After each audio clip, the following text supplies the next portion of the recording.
Iniciamos, então, a nossa quinta sessão ordinária de 2021. Inicialmente, submeto à apreciação a ata da terceira sessão ordinária, se alguém tem alguma observação a fazer, ou se ela pode ser considerada como aprovada.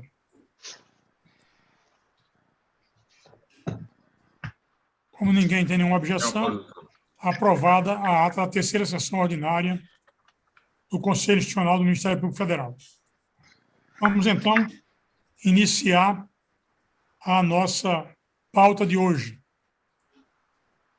Nós temos 2 pedidos de sustentação oral, mas temos 5 procedimentos que foram iniciada a votação na sessão passada e que houve pedido de vista. Então, vamos primeiro iniciar com esses casos que houve pedido de vista, para depois passarmos aos processos que têm pedido de sustentação oral ou preferência. Senhor presidente, por favor, pela ordem, eu gostaria de destacar 2 processos e pedir vista de um. Senhor presidente, não era... Eu sugeriria que a gente fizesse primeiro a sustentação oral, inclusive um é meu, é um voto longo. Mas eu só quero destacar... Não, sim, estou falando com... Desculpa. Porque... Eu só quero destacar os meus processos, porque depois eu passei no final, no meio da sessão. Tá bom. Quais são, Fred, que você pede vista? Eu destaco o item 5 e o item 17. E peço vista do item 13. Destacado o 5 e o 17. Peço vista do item 13.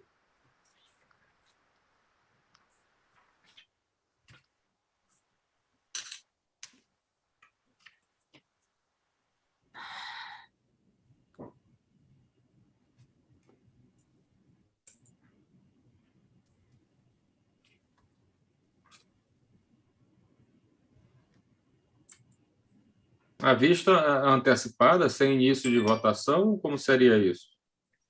A gente pode pedir vista antecipada, eu acho que não tem pode, problema sim, nenhum. Pode, inclusive, a gente tem feito. Não, eu sei, conselheiro Fred, calma, eu só estou perguntando se haveria voto, início de votação. Eu sei que a qualquer momento não, pode ser... Sim, mas eu estou dizendo que a relatora não está nem aqui, inclusive, presente na sessão, creio eu. Isso, por isso que eu perguntei se haveria início de votação ou seria apenas já uma suspensão de imediato. Foi apenas uma pergunta. Muito bem, então, a Luísa pede que a gente... Porque é uma sustentação, tem sustentação oral, é um voto um pouco longo, eu acho importante, depois pode ser que as pessoas queiram sair, voto vista sempre tem debate, né? Então, e até pela idade das pessoas, porque tem um dos representantes, ele tem direito à preferência legal, porque ele é idoso, o doutor Carlos está aqui, mas o que vai fazer a sustentação oral, mas tem o senhor Sebastião, que é um dos representantes, e que está nos ouvindo e assistindo. Brasilino com a palavra. Gente, pela praxe dos tribunais, tendo sustentação oral, então os tribunais começam pela sustentação oral. Então, eu ia pedir para fazer a sustentação oral primeiro, depois segue os assuntos internos aqui. Então, vamos para as sustentações orais. Então, o número 15, que é da relatoria da doutora Luísa. Mas é só o tempo para poder admitir o advogado desse procedimento. Tá certo.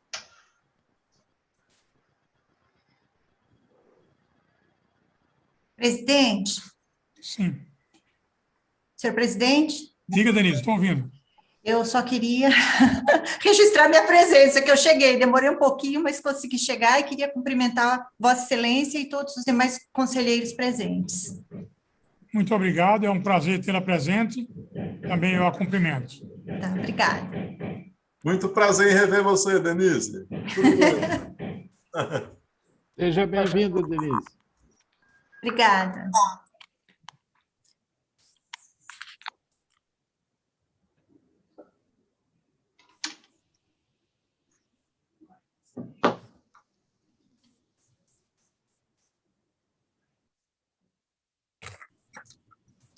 Presidente, consegue me ouvir?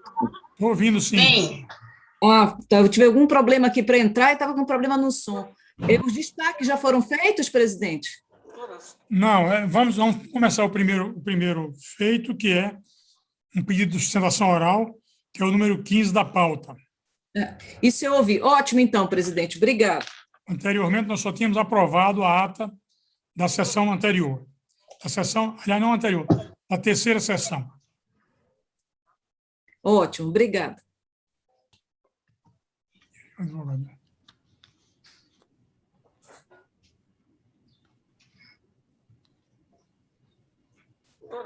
Só aguardando que o advogado ingresse.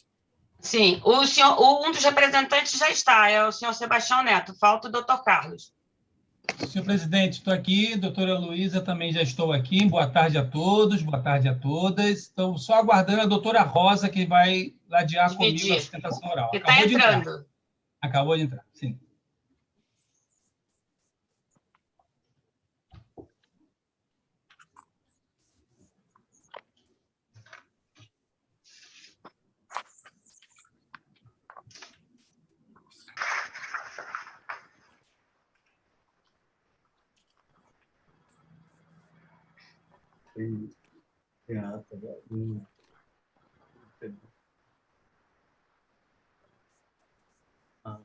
Doutora Rosa Cardoso, está nos ouvindo?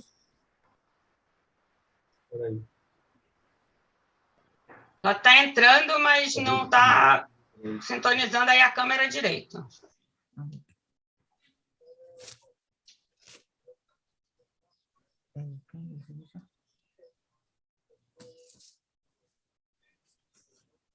Doutor Marcos, estou em sessão. O senhor pode me ligar depois das 6. Tá certo, me perdoe. Eu vou ligar para ela. Tá bem.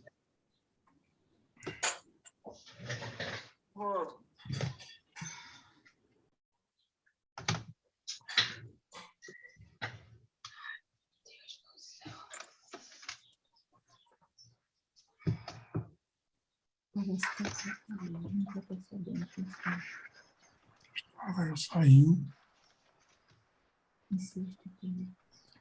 Um dos advogados, que é o cara de Corinthians, vai falar com ela.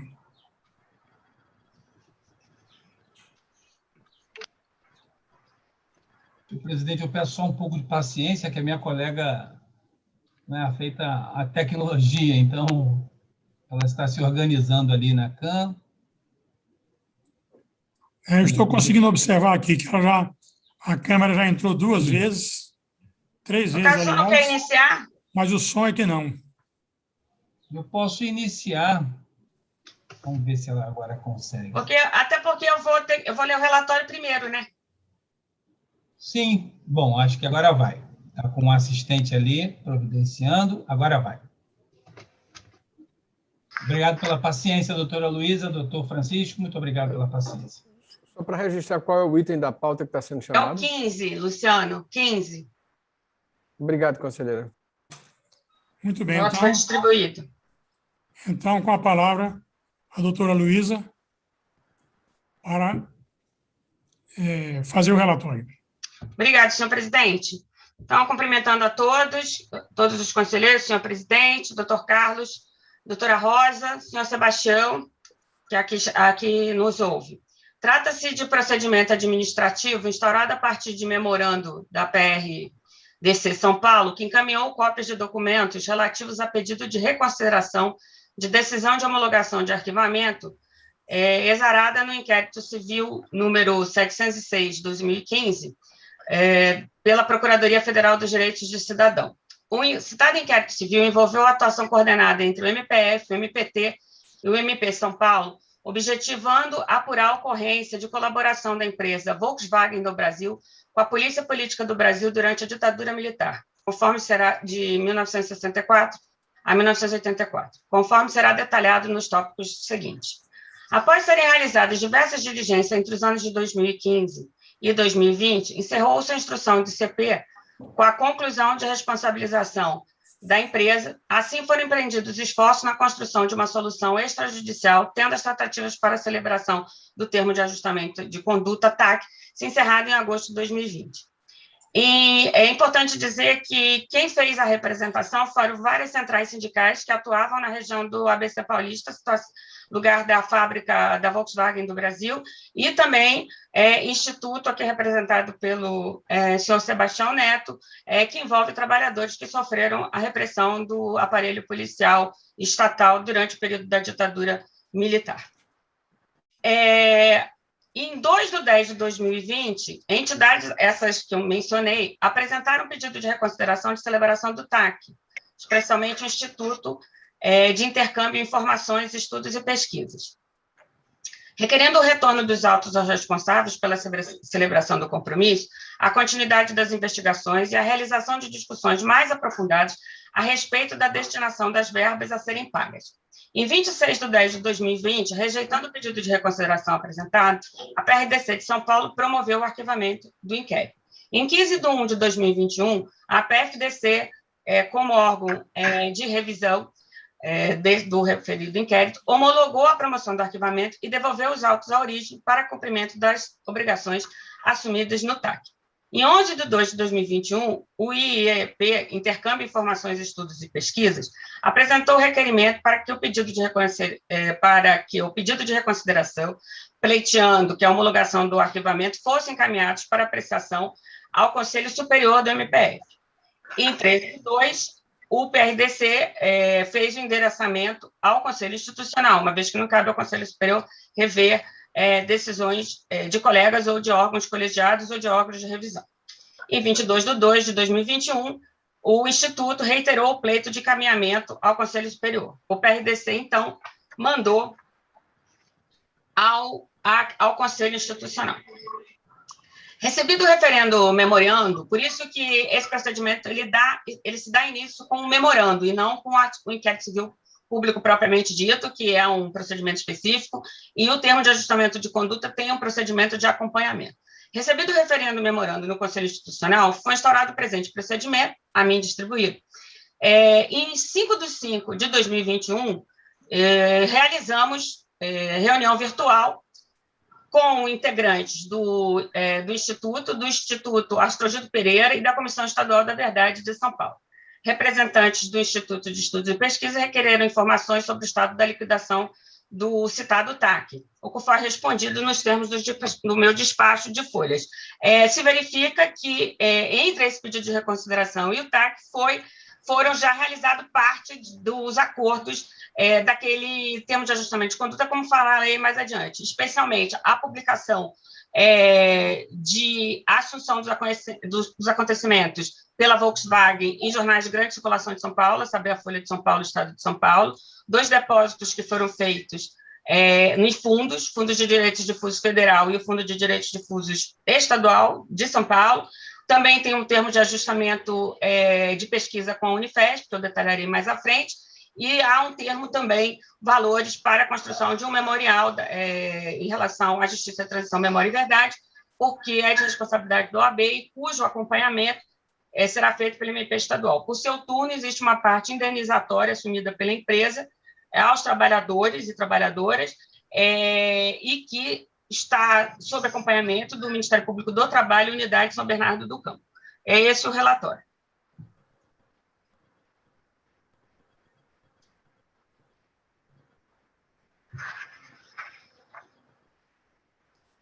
Senhor presidente, terminei o relatório. Passo a palavra, doutor Carlos? Porque meu estava desligado aqui, eu não tinha visto. Mas eu já disse com o fim do relatório. Passo a palavra, então, à doutora Rosa Cardoso, que é quem foi dito que vai fazer a sustentação. Eles vão dividir, está dividido. Sim. Então, quem inicia? Eu vou iniciar, senhor presidente. Doutor Carlos. Bem, excelentíssimo senhor presidente deste egrégio Conselho Institucional, doutor Francisco Rodrigues, eminente relatora, procuradora Luísa Frischens, é uma honra, satisfação me dirigir a este nobre conselho, a este nobre órgão do Estado de Direito, da democracia brasileira. Trata-se de um pedido de reconsideração ancorado no artigo 10, parágrafo 3º da Resolução 23 do Conselho Nacional do Ministério Público. Então, no que pese o caráter inédito do caso, o pedido de reconsideração ele tem como fundamento uma resolução do Conselho Nacional do Ministério Público, do qual se permite trazer à luz ou à consideração desse Conselho uma reapreciação daquilo que foi efetivamente consolidado na Procuradoria de Piso, especialmente pelos nobres procuradores, Dr. Pedro Antônio de Oliveira Machado e Marlon Alberto, sem mencionar aqui os procuradores, os promotores do Ministério Público do Estado de São Paulo e do Ministério Público do Trabalho. Queria também dar destaque que o pedido de reconsideração ele é liderado, sim, pelo Instituto Intercâmbio Informações, Estudos e Pesquisas, junto com outras 17 organizações sindicais que acompanharam durante o período de quase 6 anos um resultado final daquilo que hoje se denomina o TAC da Volkswagen. O TAC da Volkswagen. Sabemos, somos todos sabedores que TAC é um termo de ajustamento de conduta, mas antecede a ele na questão essencial o caráter do acordo. É um acordo, efetivamente é um acordo. Sendo um acordo, queria dar luz às partes desse acordo. As partes desse acordo. De um lado, uma empresa multinacional, do qual sobrou provas no que diz respeito ao conluio e à participação na ditadura militar, colaborando com as forças repressoras para perseguir, torturar trabalhadores no âmbito daquilo que se denomina como estado de exceção. Do outro lado, o Ministério Público. E aí queria pegar uma premissa daquilo que eu aprendi no início dos meus estudos no direito, que já se vão aí 31 anos. O Ministério Público é o advogado da sociedade. E, nesse caso, não é só da sociedade, é da humanidade, porque é um caso que afeta um crime de interesse da humanidade, e assim ele deve ser percebido.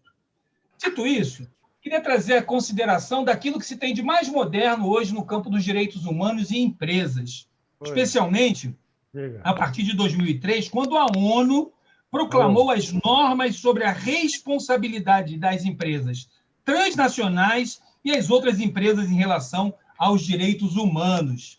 Diz esse documento, se assim me permitem, respeitar os direitos econômicos, sociais e culturais, bem como os direitos civis e políticos e contribuir para a sua realização. A liberdade de opinião e expressão, abster-se de ações que obstruam ou impeçam a realização desses direitos. Para isso, não devem se envolver e beneficiar de crimes de guerra, de crimes contra a humanidade, de genocídio, tortura, desaparecimento forçado. Então, esse é um julgamento, vamos assim dizer, em relação a este nobre e distinto conselho formado por nobres procuradores que sacramentam uma etapa de um acordo que deve atender o interesse da empresa, mas, acima de tudo, o interesse da humanidade. Nesse momento, o Ministério Público se coloca como o advogado da humanidade, não da sociedade brasileira e do grupo das organizações que subscreveram esse pedido de reconsideração. Nas asas dos fundamentos legais que nos trouxeram aqui, e volto a repetir, o artigo 10, parágrafo 3º da Resolução 23 do Conselho Nacional do Ministério Público, combinado com o artigo 17, parágrafos 1º e 3º da Resolução 87 deste Conselho, nós relacionamos um conjunto de pedidos no que diz respeito à reconsideração. E gostaria de fazer um parêntese e ressaltar a nobreza, o equilíbrio, a serenidade da relatora, a doutora Luísa, na condução democrática, dialogando com os peticionários, requerentes, recorrentes, sempre mostrando caminhos em relação àquilo que foi pactuado no denominado caso da Volkswagen. Muito bem. Nicodemos, eu quero só fazer um alerta, que são 10 minutos para a sustentação oral. Como são dois, eu vou concluir. 5 e 5, já estamos com 4 minutos. Sim, senhor presidente. Com toda a vênia, descontando pela sua interrupção, eu diria que tenho, então, 1 minuto e meio e vou navegar nesse 1 minuto e meio. Dito isso, senhor presidente, gostaria de ressaltar, então, aquilo que se cristalizou nesse denominado caso da Volkswagen. E aí ressaltar uma diferença que é ímpar e que se visualiza e que se percebe nesta questão. há uma diferença no campo internacional dos direitos humanos e na justiça de transição daquilo que se denomina indenização e daquilo que se denomina reparação. A reparação é maior do que a indenização. A reparação atende um conceito coletivo, afeta a produção de políticas que possam efetivamente evitar uma reprodução, uma replicação daquilo que está se pretendendo coibir. Nesse sentido, gostaríamos de destacar 2 pontos, e vou passando a palavra com muito orgulho, alegria e satisfação à doutora Rosa Cardoso, que aqui ladeia comigo essa sustentação. Encaminhar 2 cheques para o Conselho Nacional de Direitos Difusos e Coletivos e o Conselho Estadual de Direitos Difusos e Coletivos, cumprindo, então, a obrigação da Volkswagen, está muito aquém daquilo que se espera num conceito de reparação. O que se esperava aí era que, efetivamente, se tivesse aquilo que se denomina no campo internacional como uma ação que possa evitar a replicação e a repetição da prática, nesse caso, do conluio praticado pela empresa. Nesse sentido, não se esperava depositar num fundo de direitos difusos e coletivos um recurso e ir para casa, mas sim estabelecer uma ação concreta que pudesse não só expiar a culpa da empresa, mas também convocar a sociedade para uma reflexão a respeito desse crime chamado crime contra a humanidade. E aí vou terminando dizendo que, para além disso, a questão do centro de memória é, sem sombra de dúvida, a pedra fundamental daquilo que se denomina como um acordo, porque ele deveria ter sido redimensionado na perspectiva dos trabalhadores, não só no espaço geográfico, mas também no espaço político.